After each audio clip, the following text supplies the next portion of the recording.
Morning, sir. Good morning, sir. Good morning.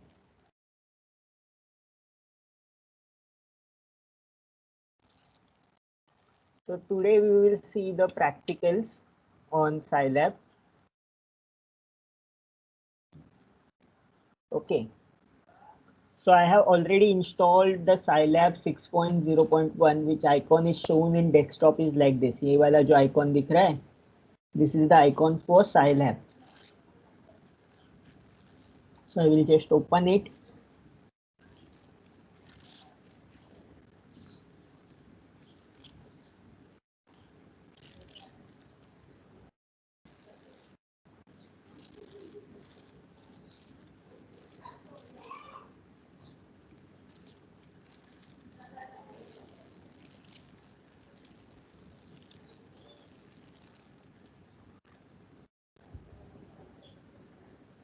Okay.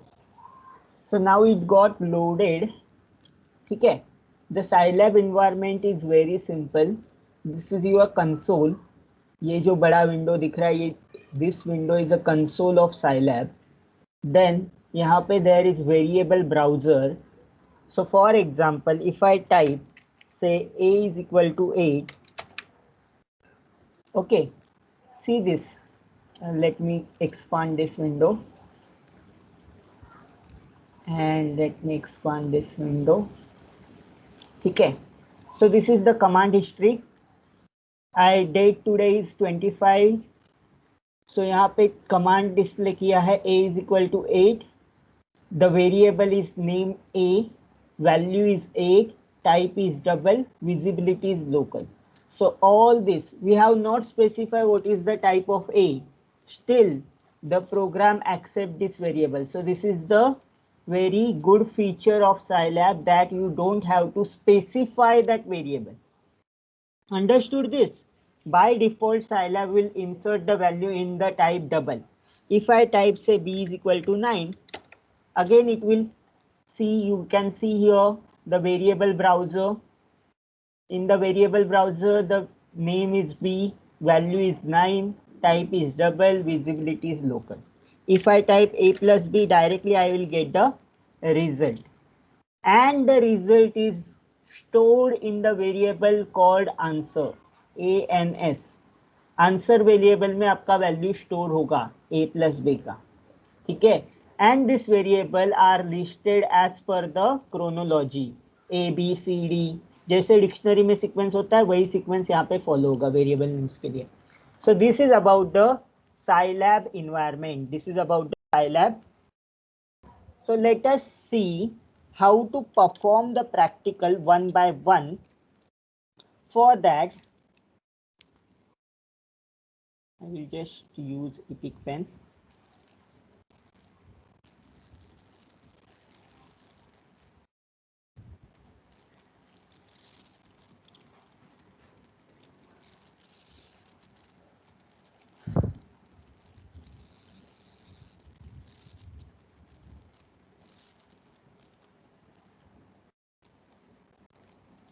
तो ये आपका क्या है, variable browser. This is your variable browser. यहाँ पे सब आपका वेरिएबल लिस्ट मिलेगा. ये आपका क्या है, कंसोल है, Scilab console. Now if this is, and this is your command history. Okay, you can close the tab at any time. Okay, can be visible. So if I close it, I will not access it from the next practical onwards, unless and until I will set up this again. Okay, so this is about the Scilab environment. यहाँ पे variable specify नहीं करना पड़ता है कौन से type का है.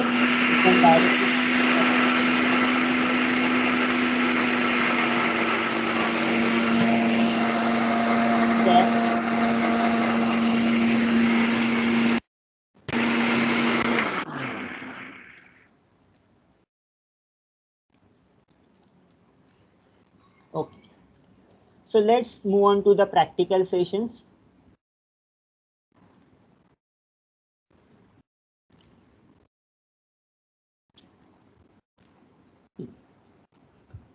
So first practical is on inclusion and exclusion principle. Now let me see what is the inclusion exclusion principle. This is done in the theory, so I will explain in the short how this work out. Consider a set A. Consider this as set B.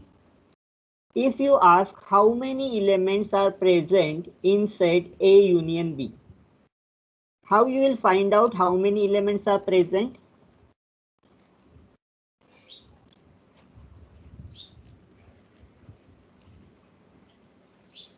It is equal to number of elements in set A plus number of elements in set B. Can I write this formula?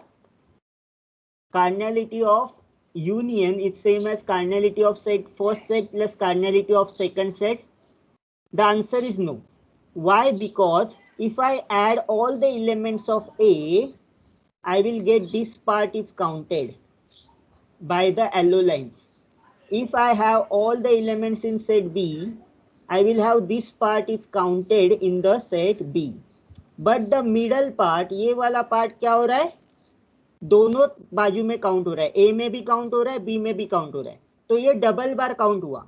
So double बार count हुआ तो मैं क्या करूंगा, उसको एक बार subtract करूंगा. डबल बार काउंट हुआ मैं एक बार subtract. That is why the cardinality of union A union B same as cardinality of A plus cardinality of B minus cardinality of A union B. ये क्लियर है क्या? Sorry, A intersection B. ये clear है क्या? Is this clear? Let me give you the example. Suppose you have set A and this is set B. Here you have 3 elements, here you have 4 elements, here you have 7 elements. So how many elements in A union B? How many elements in A union B? 3 plus 4 plus 7 कितना होगा?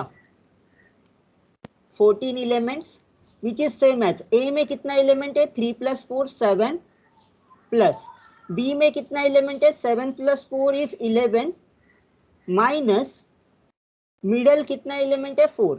So 7 plus 4 is 11 plus 7 is 18. 18 minus 4 is equal to 14. So this kind is called as inclusion exclusion principle. Inclusion exclusion principle क्या करता है? Some element you have to include in the union, some element you have to exclude. जब आपको subtract कर रहे हो मतलब आप exclude कर रहे हो. These 4 elements you are excluding. Okay, ये 2 variables में समझा क्या? Yes or no? Fast बताओ.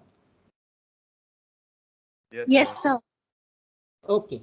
Now let us move on to the 3 elements. यहाँ पे 3 सेट है, फ्रेंच का सेट है, जर्मन का सेट है, रशियन का सेट है. So let me draw this set, first. Sorry. Let me draw this set. Okay. Here I have French set. F से डिनोट कर रहा हूँ. G set, German and Russian. ठीक है. सबने डिस्क्रीट मैथमेटिक्स लिया हुआ है, बट ये लैंग्वेज किस किसने लिया है वो हमको पता करना है. तो सबसे पहले तीनों लैंग्वेज कितने लोगों ने लिया? 8 एलिमेंट्स ने. So I will write F intersection G intersection R is equal to 8. ना अभी देखो, रशियन एंड फ्रेंच कितने लोगों ने लिया है? 25 लोगों ने लिया है. उसमें से 8 तो यहाँ पे आ गए, तो कितने बचे? 17 element over here. Now next यहाँ पे कितने बचेंगे? फ्रेंच एंड जर्मन कितने ने लिया है? 20 लोगों ने लिया है. उसमें से 8 तो काउंट हुए, तो कितने बचे? 12 एलिमेंट्स भी बचे. अभी फ्रेंच एंड जर्मन तो हो गया. अभी ये कौन है? जर्मन एंड रशियन कितना है? 15 एलिमेंट्स. सो 8 एलिमेंट काउंट हो गए, तो कितने बचे? 7 एलिमेंट. नाउ फिर go to the bigger set, French set. 65 total है. यहाँ पे कितने काउंट हुए? 12 प्लस 8 प्लस 17, 20 प्लस 17, 37 काउंट हुए. मतलब कितने बचे? 28 बचेंगे शायद. Yes sir. Am I correct? So total should be 65. अभी 45 एलिमेंट्स है, तो 45 एलिमेंट्स कितने हो गए? यहाँ पे कितने बच्चे? 45 में से कितने कवर हुए जर्मन में? 12 प्लस 8 20, 20 प्लस 7 27 कवर हुए. मतलब कितने बच्चे? 18 एलिमेंट्स यहाँ पे बचेंगे जिन्होंने सिर्फ जर्मन लिया है। और फाइनली 42 कितने एलिमेंट काउंट हो गए? 17 प्लस 8 25, 25 प्लस 7 कितने हुए? 25 प्लस 7 इज 32 है, बट अपने को 42 एलिमेंट चाहिए, तो 10 एलिमेंट यहाँ पे काउंट होंगे। सो दैट अपने को ये सब का टोटल जो होगा वो आंसर चाहिए। इसका आंसर जो है, number of mathematics student studying at least one of the 3 language is containing all this student. Understood this process? Now ये प्रोसेस को हम लोग सिंप्लीफाई कैसे करेंगे? अभी हमको तो पता था एक एलिमेंट में इतना इतना है, इसलिए हमने कर दिया। तो अभी अगर जनरल के लिए मुझे प्रूव करना है तो मैं कैसे प्रूव करूंगा? How I will go to this? Let me just add the people and I will delete this diagram.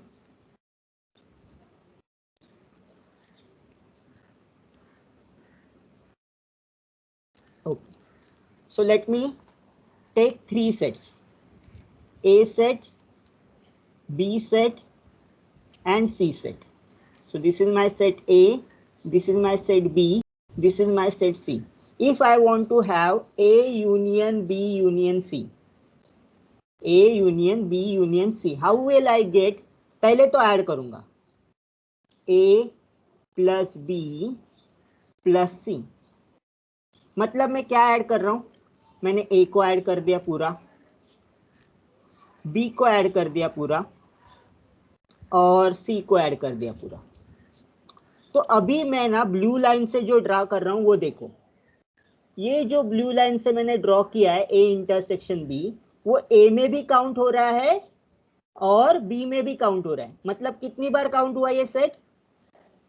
How many times this set is counted? A intersection B, A में भी count किया हमने और B में भी count किया, 2 बार count किया, मतलब राइट? यस और no?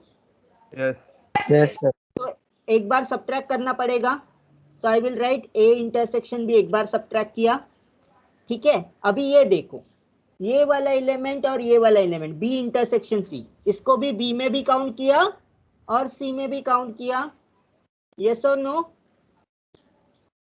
Yes sir. Yes sir. तो देखो फिर मैं क्या लिखूंगा? B intersection C। अभी सेम यहाँ पे A इंटरसेक्शन C को भी A में भी काउंट किया और C में भी काउंट किया, इसलिए एक बार सब्ट्रैक्ट करेंगे A इंटरसेक्शन C। तो अपना ओवर हुआ क्या? नहीं हुआ।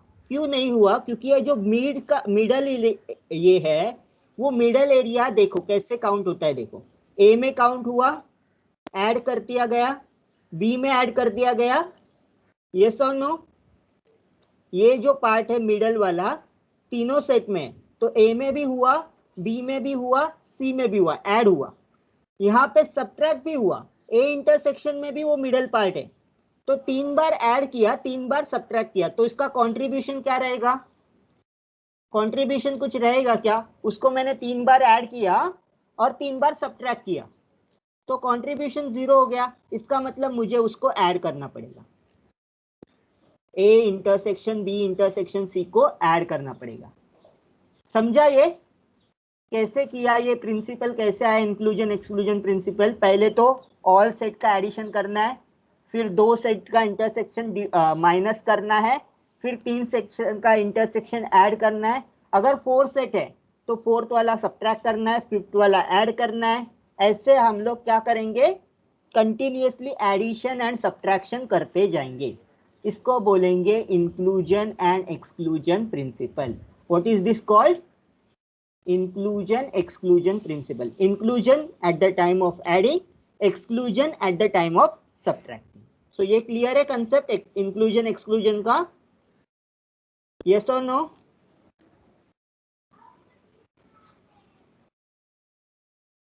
फटाफट बोलो, yes or no?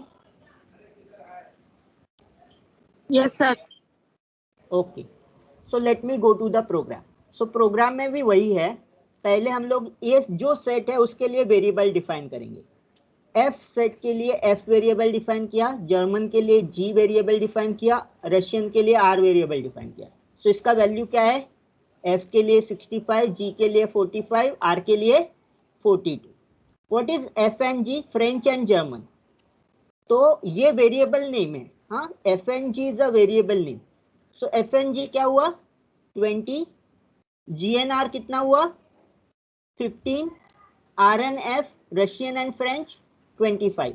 सो ये सब के लिए मैंने वेरिएबल डिफाइन किया। अभी क्या है French and German and Russian, so I will right f n g n r। सो ये जो n है वो इंटरसेक्शन की तरह दिखता है, इसीलिए मैंने वो आपको समझने के लिए n लिया, f n g n r। Okay, it is equal to 8। So ये सब वेरिएबल्स को वैल्यू दे दिया। Then what is inclusion and exclusion principle says f union g union r is equal to cardinality of f plus cardinality of g plus cardinality of r, subtracting two elements f and g minus g and r minus r and f and adding the middle element। middle क्या था f and g and r। Okay, तो ये समझा आपको f और g और r कैसे लिया इंक्लूजन एक्सक्लूजन प्रिंसिपल से। पहले तो all the one element at a time add करना है, two element at a time subtract करना है, three element at a time add करना है। Okay, so is this clear? Logic clear है क्या आपका? इसका लॉजिक क्लियर है?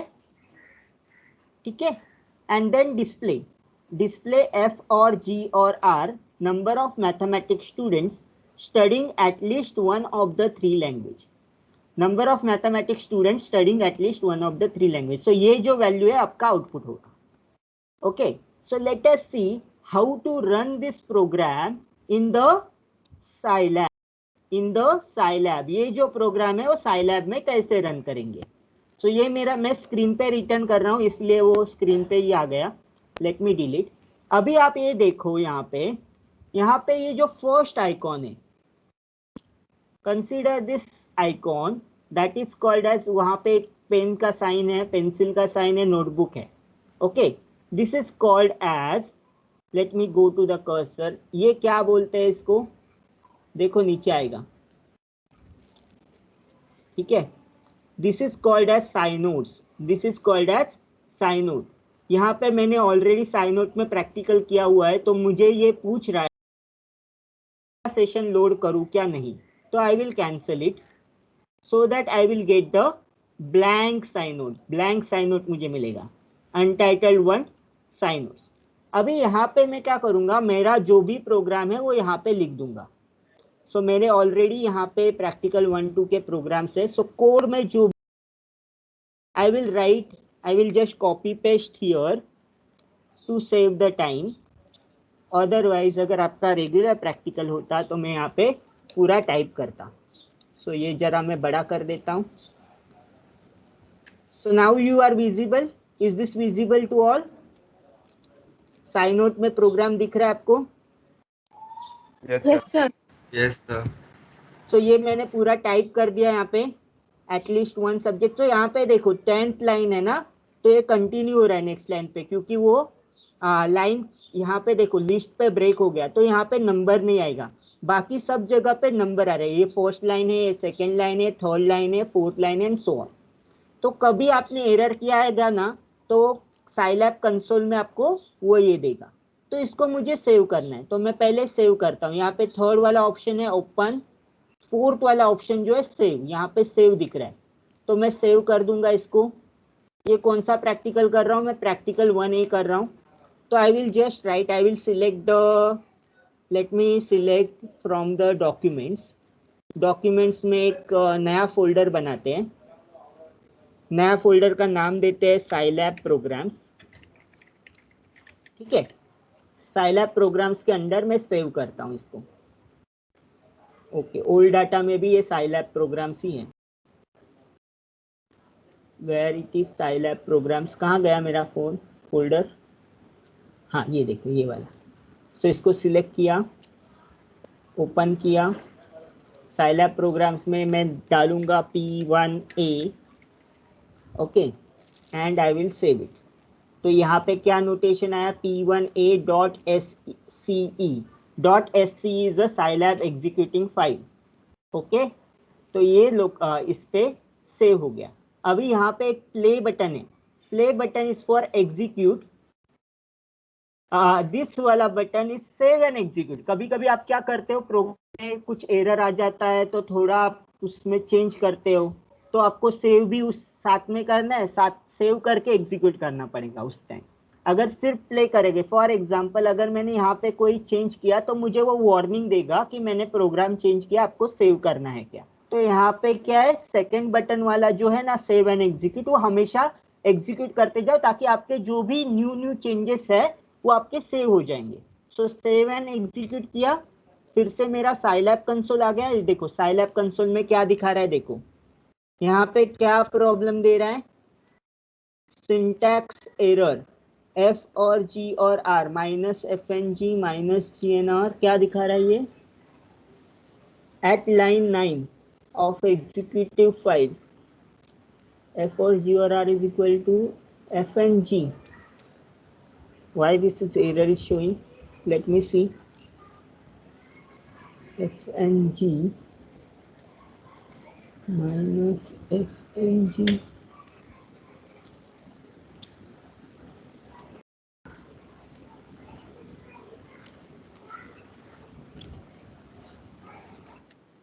Is the valid variable name. Let me save it again. Save and execute.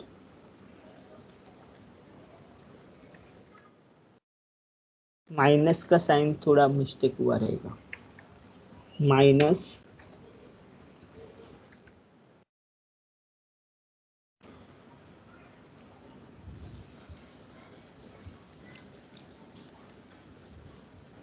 अभी भी एरर दे रहा है,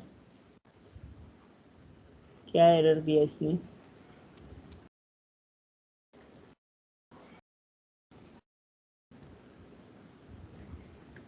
number of mathematics students studying at least one of the 3 languages.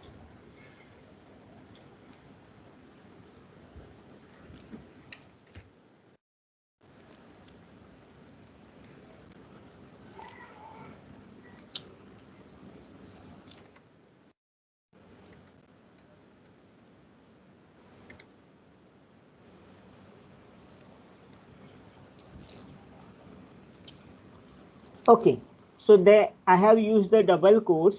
The say this is Scilab is accepting single quotes to display the string. So that was the error. So I will just save and execute. Okay. So execute करने के बाद यहाँ पे मेरा output है. The output is this. That is ये वाला जो command है. Okay. वो मेरा कमांड क्या बोल रहा है कि execute this, number of mathematics students studying at least one of the 3 language, कितना नंबर है, 100, there are 100 students which studying at least one of the 3 languages. Okay, so ये आउटपुट आपको आउटपुट में लिखना है। सो जर्नल आपको कैसे लिखना है,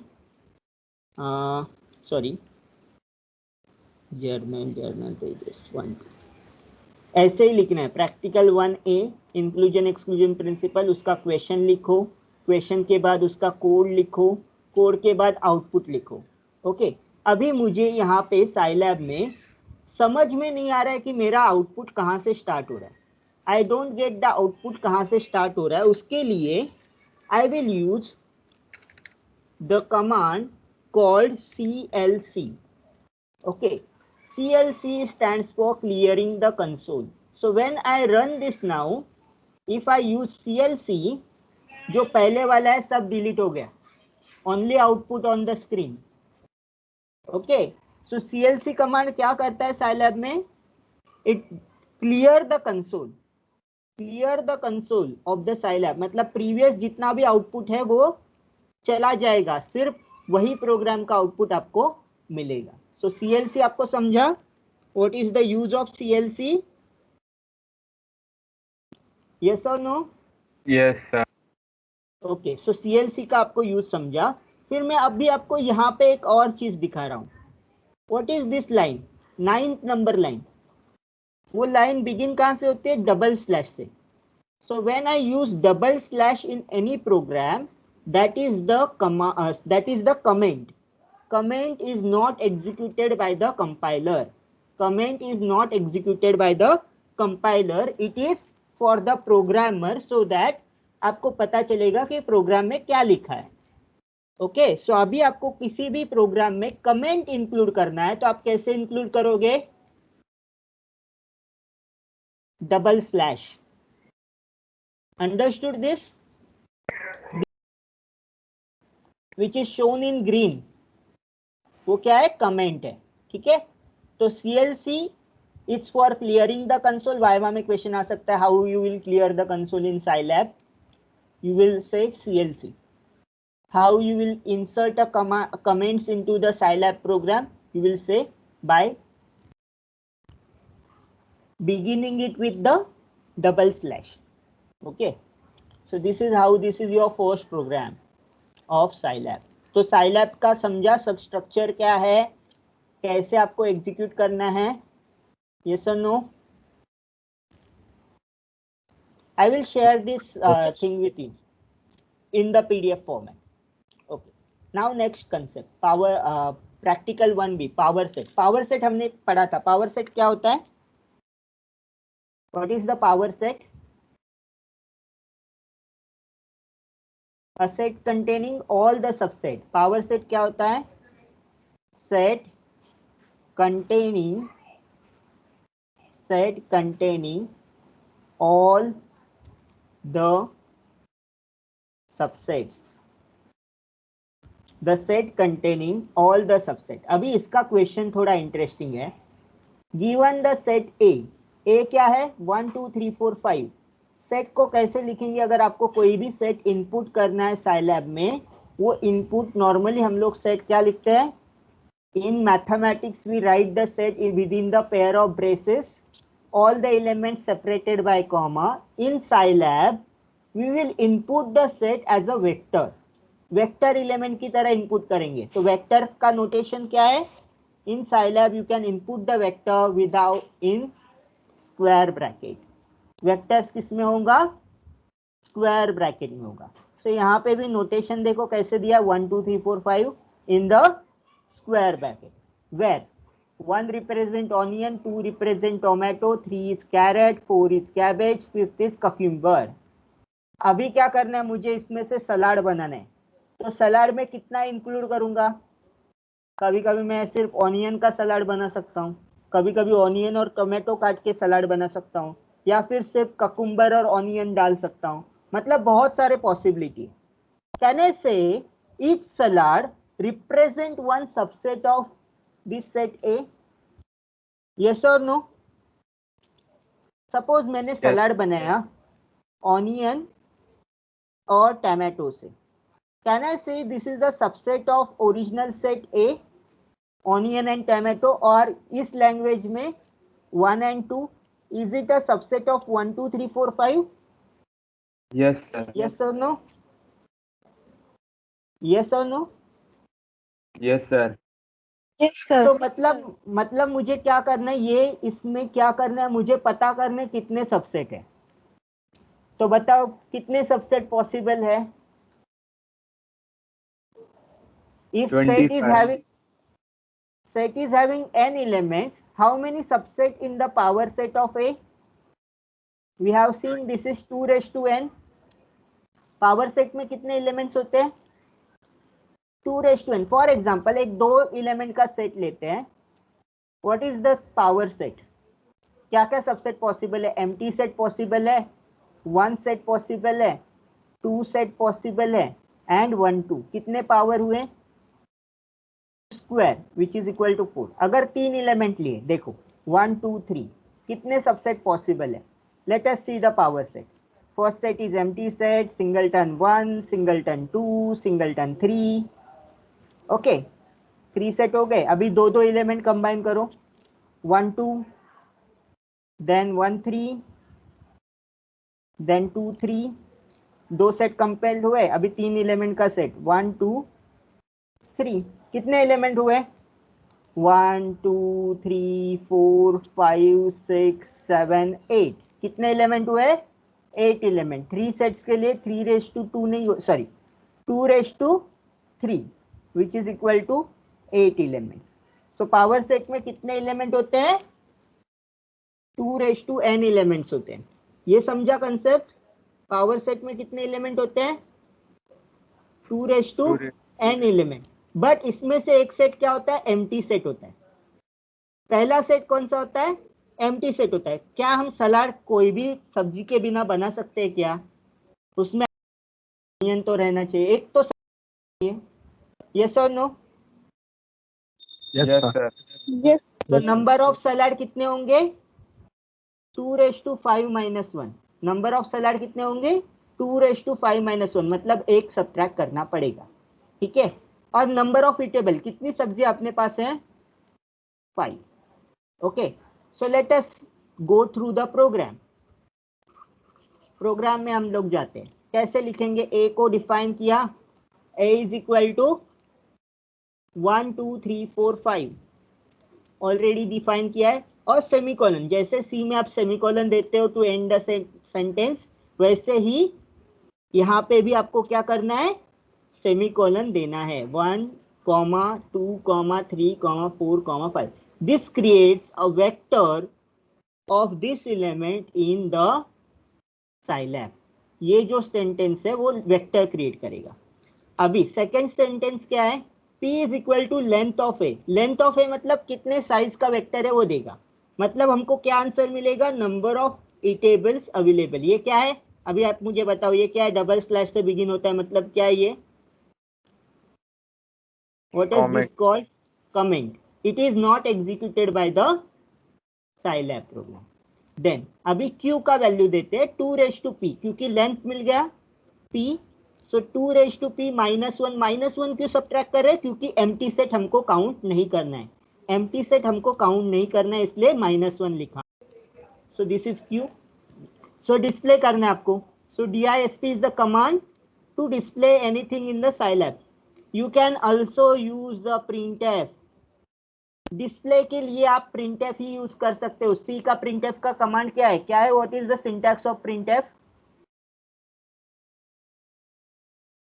एनीवन? printf का सिंटैक्स क्या है?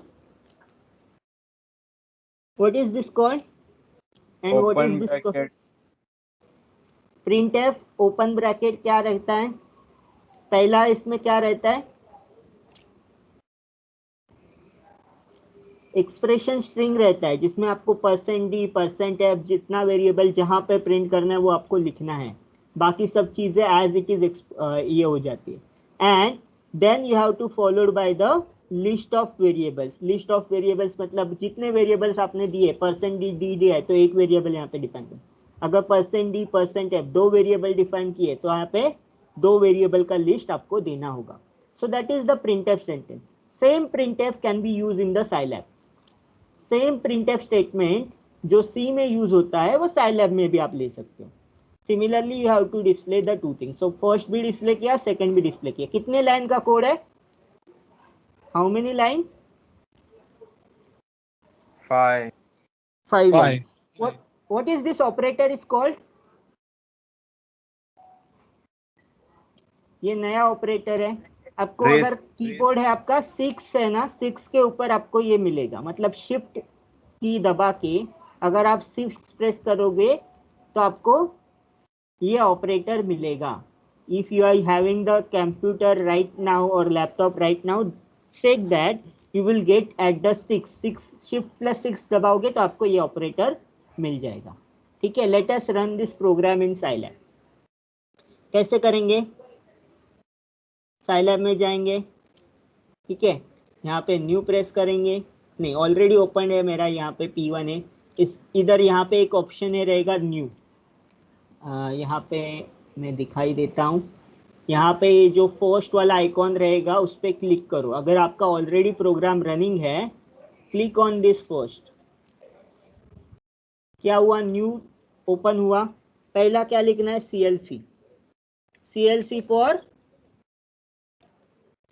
For anyone?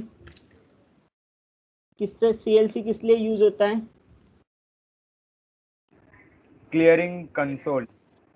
Clearing console. अभी मैं देख रहा हूं कि यहाँ पे कुछ तो ठीक है,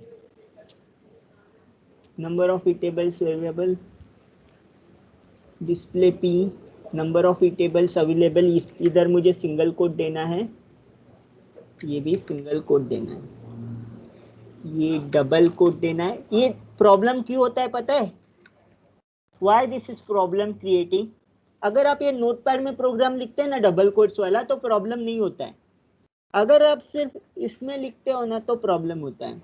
वर्ड में जब आप प्रोग्राम कुछ लिखते हो ना, तो वर्ड का जो डबल कोट है that is the different character then the expected one. इसीलिए जो वर्ड का मैं यहाँ पे कॉपी पेस्ट कर रहा हूँ ना, तो यहाँ पे प्रॉब्लम दिखा रहा है मुझे। अभी मैंने डबल कोट का सिंगल कोट कर दिया manually. Okay, let me execute, save and execute करो। अगेन इट विल सेइंग कि सेव करना है आपको, क्योंकि मैंने अभी सेव किया, अनटाइटल्ड वन नाम से सेव है, so it will ask me to save. मेरा कहाँ पे फोल्डर बना है? डेस्कटॉप डॉक्यूमेंट्स में साइलैब प्रोग्राम, सो ये फोल्डर में P1A ऑलरेडी है। I will write P1B, practical 1B, and I will save it. Then save करने के बाद वो एग्जीक्यूट रहेगा, हुआ रहेगा। सो यहाँ पे जब एग्जीक्यूटिंग में आ रहा है, दैट एग्जीक्यूटिंग में मुझे एरर दिखा रहा है। क्या एरर दिखा रहा है? एट द लाइन 3 क्या एरर दिखाया? यहाँ पे कोई तो यूज हुआ है जो मेरा इसका पार्ट नहीं है। P is equal to length A, यहाँ पे मुझे एरर दिखा रहा है। देखो यहाँ पे दो ये जो चीजें दिख रही है ना, दैट मीन्स यहाँ पे कोई तो एरर है। So let me correct it in the console. So यहाँ पे मैं जाऊँगा, यहाँ पे कुछ तो गड़बड़ दिखा रहा है, मैं डिलीट कर दूंगा उसको और just pressing like and like this. Sir, there is a space between semicolon and bracket. वो चलेगा, वो कोई प्रॉब्लम नहीं। लेट मी सी, एग्जीक्यूट किया, अभी कंसोल में आया, अभी क्या दिखा रहा है?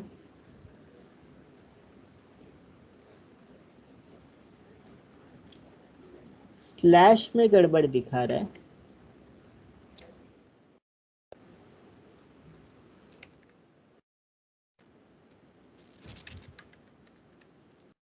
ओ, मैंने गलत वाला स्लैश यूज किया। अभी ये ग्रीन हुआ मतलब मेरा कमेंट करेक्ट है। Let me execute. Sometime this kind of error happens, that आप फ्रंट स्लैश कभी यूज करते हो, कभी ब्लैक स्लैश यूज करते हो। अभी कुछ एरर दिखा रहा है। क्या एरर दिखाया मुझे? 2p-1, ये क्या एरर हुआ?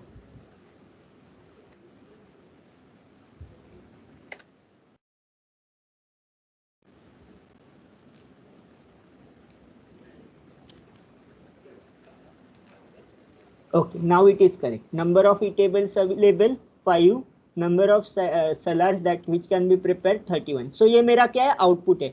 सो मैं अभी ये आउटपुट जो है ना, वो डायरेक्टली मैं वर्ड में पेस्ट कर दूंगा आउटपुट में। सो आपको जर्नल में ऐसे ही लिखना है। Okay, how to write the journal?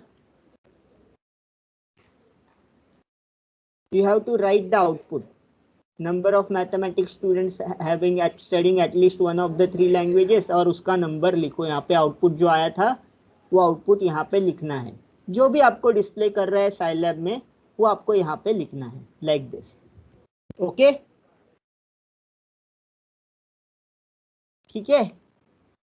Yes, sir. Let me go to the next program. Remember your exams, all the exams will have to be finished before 31st December. So आपका तुरंत internal होगा, external होगा, practical exam होगा। Practical में viva questions पूछेंगे, viva में आपको बोलना है, और जर्नल आपको सबमिट करना है। जैसे आप असाइनमेंट सबमिट करते हो वैसे आपको जर्नल सबमिट करना है, ये सब प्रोग्राम्स लिख के। ओके, फर्स्ट पेज का फॉर्मेट देंगे, बाकी सब जर्नल लिखना भी शुरू कर दो आप। मैं ये टीम्स में डाल दूंगा। प्रैक्टिकल्स का जो भी मैं यहाँ पे बनाया है वर्ड फाइल, वो मैं टीम्स में डाल दूंगा बाद में, ठीक है। Recursively defined functions. अभी प्रैक्टिकल 2 की तरफ जाते हैं। रिकर्सिवली डिफाइंड फंक्शन, रिकर्शन आपको पता है, शायद आपको नहीं सिखाया गया होगा रिकर्शन। तो रिकर्शन क्या होता है, लेट मी सी। ठीक है, अगर आप प्रोग्राम के एग्जीक्यूशन में सेम फंक्शन यूज कर रहे हो, आपने कभी फैक्टोरियल फंक्शन देखा है? Factorial, what is 5 factorial?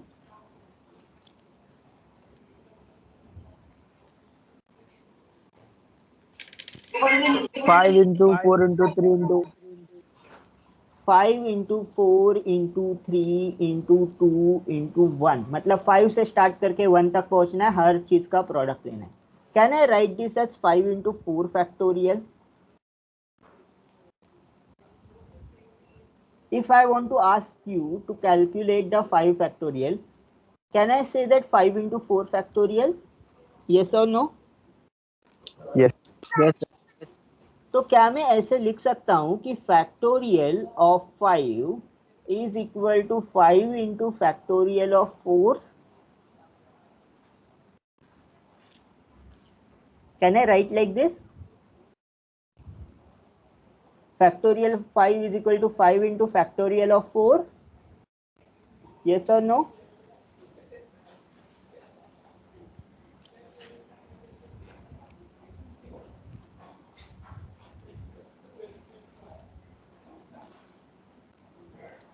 बताओ बताओ, फास्ट बताओ।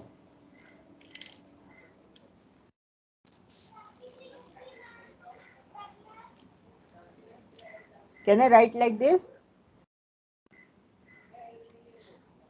Factorial of 5 is equal to 5 into factorial of 4? मतलब मैं फैक्टोरियल फंक्शन में ही फैक्टोरियल यूज कर रहा हूं, मतलब मैं जिस फंक्शन को डिफाइन कर रहा हूं वही फंक्शन को मैं उसमें यूज कर रहा हूं। This kind of thing is known as recursion.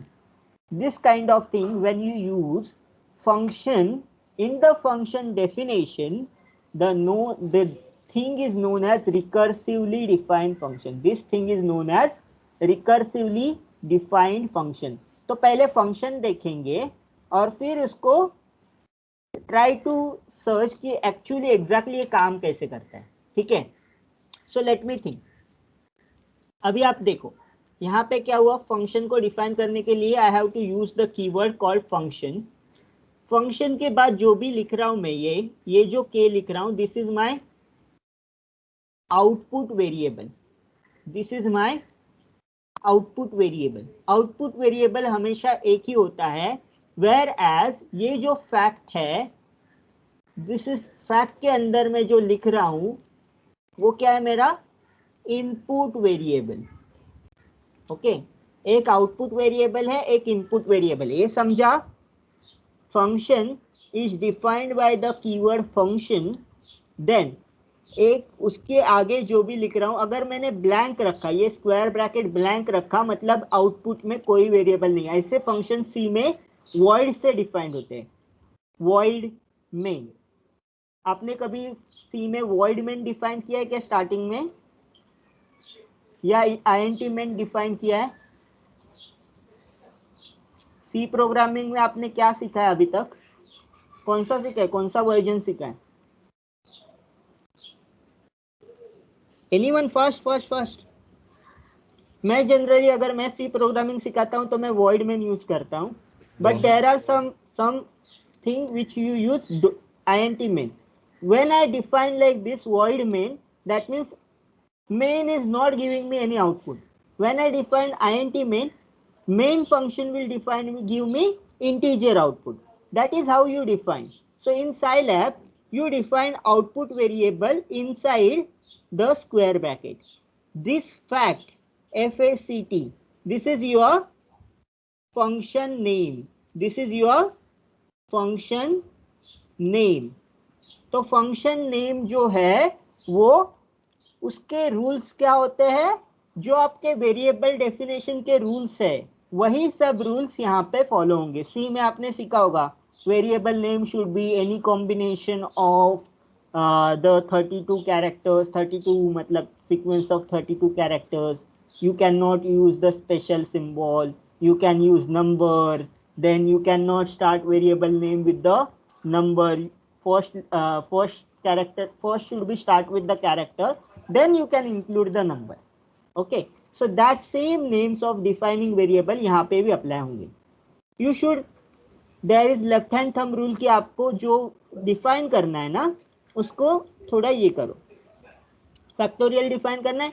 And ये आपका क्या हुआ, इनपुट वेरिएबल. मतलब मैं अगर मैं फैक्ट पूछा, fact 5, if I write anywhere in the program fact 5, what does this give me, it will give me a is equal to 5. मतलब a का वैल्यू मैंने स्पेसिफाई किया. ठीक है, अभी मैं इसको एग्जीक्यूट करके दिखाता हूं. पहले इनिशियलाइज किया मैंने k is equal to -1. Okay, पहले फंक्शन के डेफिनेशन में गया, k का वैल्यू दिया -1.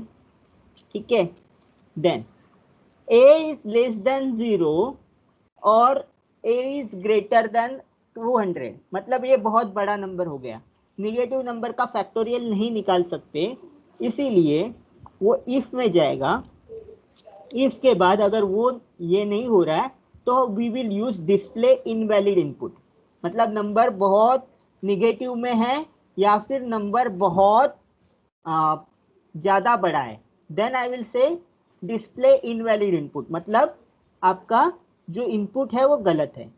And I will break. Break का कमांड का यूज क्या होता है, break command, it will strictly out of the this function bracket. आपको सी में ब्लॉक पता है, ब्लॉक क्या होता है, inside this pair of braces. So if I write here, if there is some condition and block of if, इसके अंदर मैंने ब्रेक कहीं पे भी यूज किया. If I use break inside this if loop, this statements, इसके बाद के जो भी ये है वो एग्जीक्यूट नहीं होंगे, directly loop come out of the if loop. So break use करने पे डायरेक्टली वो लूप के बाहर आ जाएगा. सिमिलरली यहाँ पे ब्रेक यूज किया मतलब मैं डायरेक्टली फंक्शन के डेफिनेशन से बाहर आ जाऊंगा. Okay, so this is the use of break command. Break command is used when you have to stop executing the further statement. Okay, अगर आपका वैल्यू ऑफ a करेक्ट है तो ही अंदर जाएगा, एल्स में जाएगा. a अगर 0 है या फिर 1 है, we know that 0 factorial और 1 factorial, what is the value, 0 factorial is equal to 1, 1 factorial is equal to 1. k का वैल्यू 1 प्रिंट कर देगा. अगर ये सेटिस्फाई नहीं हो रहा है तो एल्स में जाएगा. एल्स क्या होगा, k will be equal to a into factorial of a. k will be equal to a into factorial of a minus 1. a into factorial of a minus 1. Okay, so let us सी.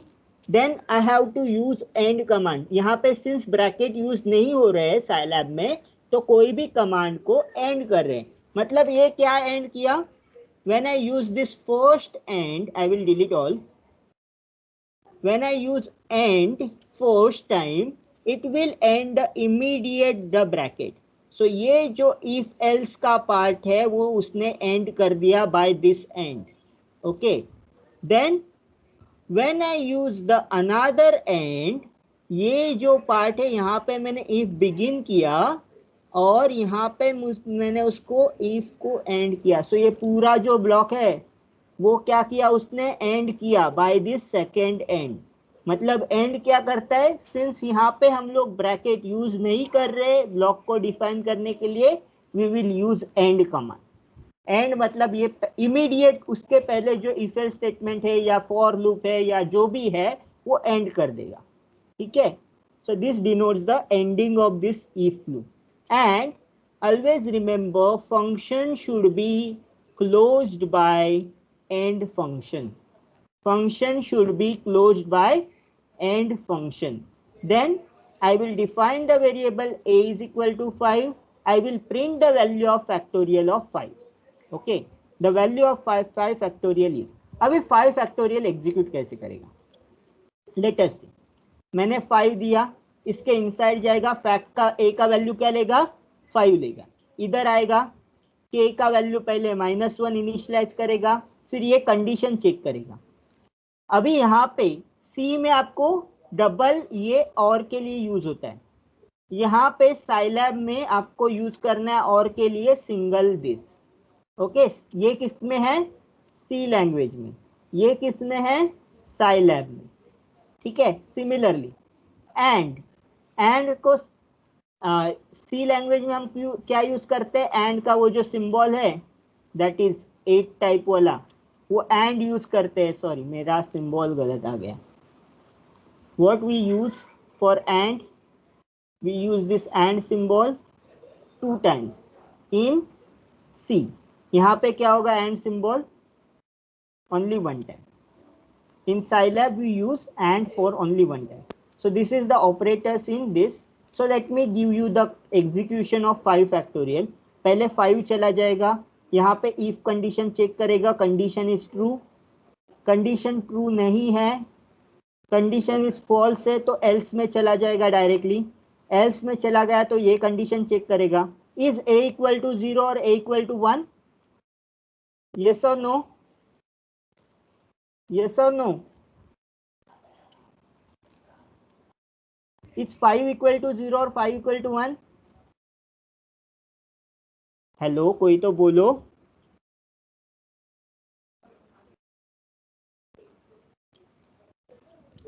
फटाफट बोलो, जल्दी बोलो। Can I say 5 equal to 0?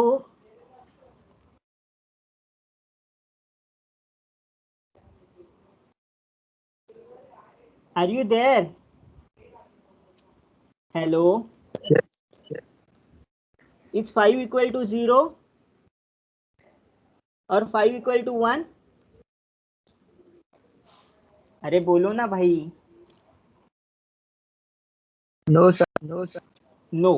So this condition is not satisfied, तो else में चला जाएगा, else condition will be satisfied। k का value क्या रहेगा? k is equal to 5 into factorial of 4. Yes or no? By this command k is equal to a into factorial 1। अभी क्या करेगा? यहां से सीधा वो डेफिनेशन चेक करेगा, what is the definition of factorial, और किसके लिए चेक करेगा?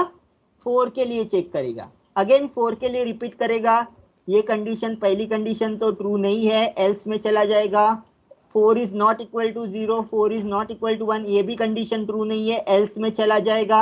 और ये फैक्टोरियल 4 के लिए क्या करेगा? It will execute the command 4 into factorial of 3। Understood? यहाँ पे क्या होगा इसके लिए? 4 इंटू फैक्टोरियल ऑफ, फिर से वो एग्जीक्यूट करेगा 3 के लिए, फैक्टोरियल ऑफ 3 का वैल्यू पुट करेगा। ओके, फिर से वो सेम प्रोसेस फॉलो करेगा, 3 इंटू फैक्टोरियल ऑफ 2। ओके, जब फैक्टोरियल ऑफ 2 चेक करेगा, फिर से 2 is not equal to 0, 2 is not equal to 1, else में चला जाएगा। फैक्टोरियल ऑफ 2 का वैल्यू क्या रहेगा? 2 इंटू फैक्टोरियल ऑफ 1। बट अभी क्या हो रहा है? a का वैल्यू 1 हो गया, तो a का वैल्यू 1 हो गया तो ये कंडीशन ट्रू हो जाएगा। ये जो पहले फॉल्स आ रहा था ये अभी क्या हो गया? ट्रू हो गया। a इज इक्वल टू 0 और a is equal to 1। So k का वैल्यू क्या रहेगा? यहाँ पे k का वैल्यू 1 रहेगा। सो k का वैल्यू 1 यहाँ पे सब्स्टिट्यूट करेगा तो k का वैल्यू यहाँ पे क्या हो जाएगा? 2 इंटू 1, 2 इंटू 1 इज 2, 2 का वैल्यू फैक्टोरियल 2 में जाएगा। सो ये जो 2 वैल्यू है वो यहाँ पे k में जाएगा। 3 इंटू 2 इज 6, तो 6 यहाँ पे जाएगा, तो यहाँ पे 6 इंटू 4 24। सो फैक्टोरियल ऑफ 4 में k का वैल्यू क्या बन जाएगा? 24 बन जाएगा। वो रिटर्न करेगा तो यहाँ पे आ जाएगा। So it is 5 into 24 print करेगा ओरिजिनल में, तो वैल्यू आंसर करेगा आपको 120। Understood this? मतलब फंक्शन पूरा होने से पहले ही वो फिर से फंक्शन को रिपीट कर रहे हैं। हम लोग एंड फंक्शन तक पहुंचे नहीं है, तब तक वो फिर से रिपीट कर रहे हैं। ठीक है, और एंड कब होगा? जब आपको a का वैल्यू आइदर 0 मिलेगा या फिर 1 मिलेगा, क्योंकि 1 मिलने के बाद 0 आ जाएगा, k इज इक्वल टू 1, तो वो आगे नहीं जाएगा, डायरेक्टली एंड में पहुंच जाएगा, डेफिनेशन पूरा कर देगा। ओके, सो जब तक ये 1 नहीं पहुंचता k का वैल्यू, a का वैल्यू जो है माइनस माइनस होते होते 1 तक नहीं पहुंचता। जैसे लूप जैसे चलते हैं ना, आपका लूप आपने कल ही सीखा था, शायद कल या परसों रूपा मैम के साथ। जैसे लूप स्ट्रक्चर होता है कि वही जो कोड है बार बार रिपीट हो रहा है, वैसे ये लूप रिकर्सिव में एग्जीक्यूट हो रहा है। Understood this coding? रिकर्शन का आपको लॉजिक समझ में आया क्या कर रहे हैं हम लोग? जब तक ये 1 नहीं हो रहा है वो फिर से वो फंक्शन का डेफिनेशन को एग्जीक्यूट कर रहा है। So let us see in the practice. ये हम करेंगे और हम लोग यहाँ पे स्टॉप करेंगे, बाद में हम लोग नेक्स्ट सेशन में आएंगे, को ट्राई करूंगा लेने को। और आपको एटलीस्ट 8, अभी हमने कितने प्रोग्राम्स किए? Practical 1A, practical 1B and practical 2A, 3 programs किए। ठीक है, तो 3 प्रोग्राम्स आपको समझ में आए तो हम लोग नेक्स्ट में थोड़ा फास्ट जाएंगे, क्योंकि अभी आज फर्स्ट सेशन था तो बहुत स्लो गए, बट नेक्स्ट सेशन में हम लोग फास्ट जाएंगे। तो let us see. Again I will take new command, I will use CLC, then whatever here is I am copying, that is function A से कोड कॉपी किया, code यहाँ पे paste किया। Let me check for the error. अभी देखो यहाँ पे देखो फिर से 1 लिया, फंक्शन एंड एंड फंक्शन तक वो क्या कर रहे हैं? फंक्शन मुझे पिंक में दिख रहा है, मतलब ये डेफिनेशन ऑफ फंक्शन है। ओके, अभी यहाँ पे देखो a is equal to 5, p factorial of a, display the value of factorial of 5 is, hopefully ये करेक्ट होगा। Save and execute. Let me go to my saving things.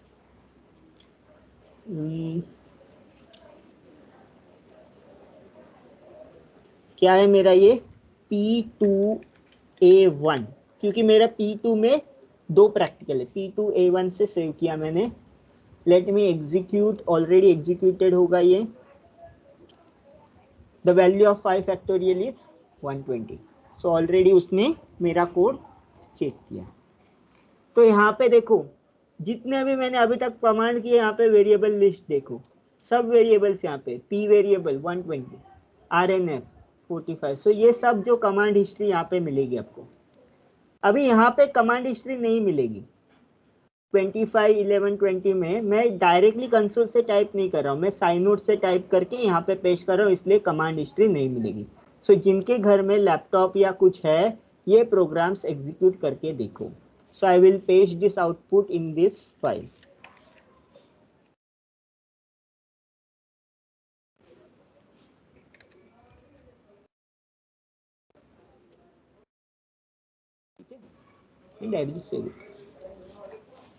First practical का output नहीं लिखा ना, तो फर्स्ट प्रैक्टिकल फिर से execute करेंगे हम लोग। फर्स्ट प्रैक्टिकल यहाँ पे है P1 SCE। Let me execute, execute किया, साइलैब कंसोल में गया, आई विल गेट द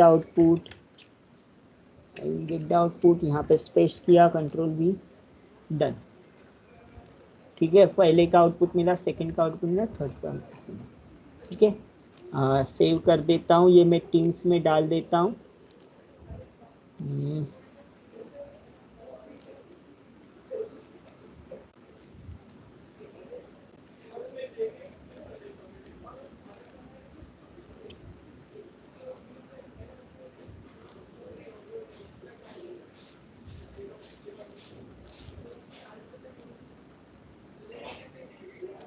ठीक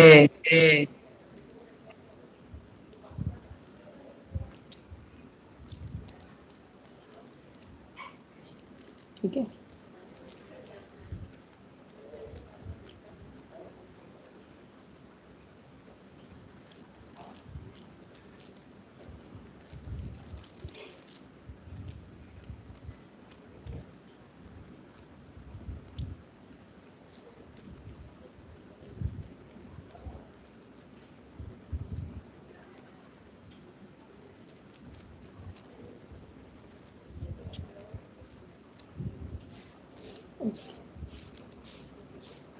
ठीक है। सो मैंने फाइल डाल दिया है, so you can refer to further future practical as well. Execute करके देखो, एक्सप्लेन मैं नेक्स्ट सेशन में करूंगा। ठीक है, okay sir. Okay, so let's stop here. Let me just download the attendance. Okay.